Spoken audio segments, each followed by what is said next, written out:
What people claim.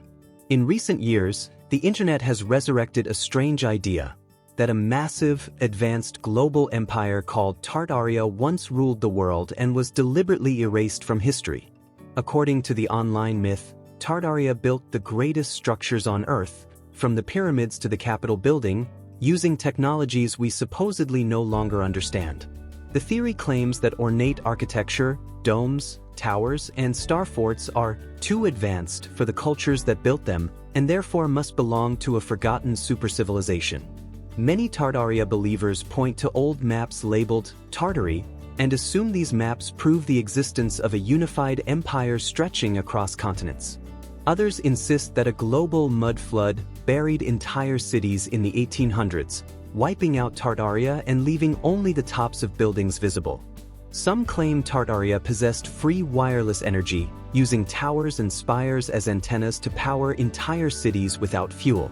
The theory often merges with other conspiracies, creating a patchwork of ideas that shift depending on who is telling the story. At its core, Internet Tartaria is built on suspicion. Suspicion of governments, suspicion of historians, suspicion of institutions, and suspicion of the entire historical record. The movement thrives on the idea that everything you've been told is a lie, and that only a small group of awakened people can see the truth. This is the emotional engine of the myth, the promise of secret knowledge, hidden history, and a sense of belonging to a chosen group. What history actually shows. Historically, Tartary, or Tartaria, was never an empire. It was a geographic label used by European mapmakers for the vast, unmapped regions of Central Asia and Siberia.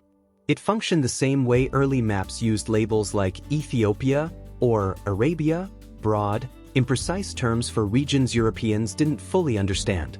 As exploration increased, the vague label disappeared and was replaced with specific names: Russia, Mongolia, Kazakhstan, Siberia, Manchuria.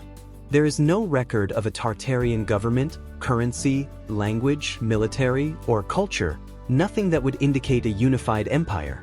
Archaeology across Central Asia shows a mosaic of tribes, khanates, nomadic groups, and regional powers, not a single global civilization. The ornate architecture often claimed as Tartarian is well documented: Renaissance, Baroque, Neoclassical, Mughal, Ottoman, and Gilded Age styles. These buildings were not mysterious. They were built by craftsmen, guilds, and laborers over long periods of time with detailed records. The so-called mud flood evidence, partially buried windows or sloped streets, is simply the result of urban development, regrading, and changing street levels over centuries. The idea of free wireless energy embedded in old architecture has no historical or engineering basis. It's a modern reinterpretation of decorative design. When examined carefully, every piece of evidence for Internet Tartaria dissolves under the weight of real historical documentation. Why deception spreads? The rise of Internet Tartaria reveals something deeper than a fascination with old buildings. It exposes a growing hunger for alternative explanations in a world drowning in confusion. People are drawn to Tartaria because it offers a sense of wonder in a world that feels increasingly mechanical and empty. It also offers a sense of rebellion, the feeling of being one of the few who see through the lies. This psychological pattern is ancient. The desire for hidden knowledge has always been a doorway for deception. In the last days, Scripture warns that deception will not only increase but become global, emotional, and persuasive. Tartaria is not the deception, but it is a pattern of how deception works. It begins with dissatisfaction. The world doesn't make sense. It grows through suspicion. They're hiding something from us. It matures into identity. We are the ones who know the truth. And it ends in captivity, believing a narrative that replaces reality with imagination. How believers stay anchored. The first anchor is humility, the willingness to admit that we don't know everything and don't need to. The second anchor is Scripture, the only revelation God has given that is perfect, complete, and trustworthy. The third anchor is discernment, the ability to test every spirit, every claim, every story, and every movement. Discernment is not suspicion, it is clarity. Suspicion sees shadows everywhere. Discernment sees truth where it actually is. Suspicion isolates, discernment protects. Suspicion feeds pride, discernment feeds wisdom. The believer's calling is not to chase every alternative theory but to remain rooted in the word that never changes. When the world is obsessed with hidden knowledge, the church must be obsessed with revealed truth. When the world is fascinated with lost kingdoms, the church must proclaim the coming kingdom. What Scripture says. Jesus warned repeatedly that deception would be the defining feature of the last days. Not war, not famine, not persecution, but deception. Paul warned that people would turn aside to myths, preferring stories that excite the imagination over truth that anchors the soul. Peter warned that false teachers would arise, twisting narratives and drawing people after themselves.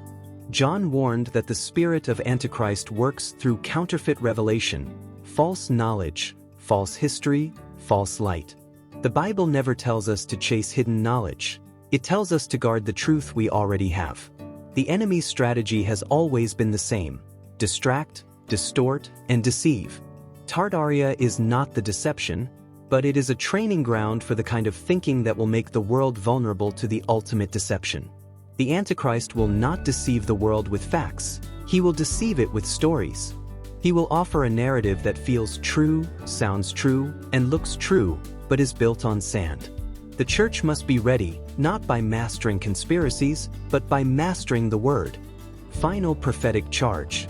Tartaria is a mirror, showing us how easily people can be swept into a story that promises meaning but delivers confusion. It reveals how hungry the world is for wonder, mystery, and identity. It shows how quickly people will abandon documented history for a narrative that feels more exciting. It demonstrates how the internet can amplify deception faster than truth. It reminds us that the human heart is drawn to myths when it is not anchored in Scripture. It warns us that the last days will be filled with counterfeit kingdoms, counterfeit revelations, and counterfeit histories. But it also calls the church to rise, steady, clear, grounded, and unshaken. We do not need hidden empires. We have a coming king. We do not need secret knowledge. We have revealed truth. And we do not need Tartaria. We have the kingdom of God, eternal, unshakable, and already breaking into the world. History can be rewritten. Narratives can be reshaped. But truth stands unshaken. As the world reaches for myths and theories, we anchor ourselves in the word that cannot be moved. If this teaching brought clarity or strengthened your discernment, we invite you to like this video, subscribe to the channel, and tap the notification bell, not for algorithms, but so we can keep walking this journey of truth together. Grace and peace to you, in the name of the one who is, and was, and is to come. Jesus.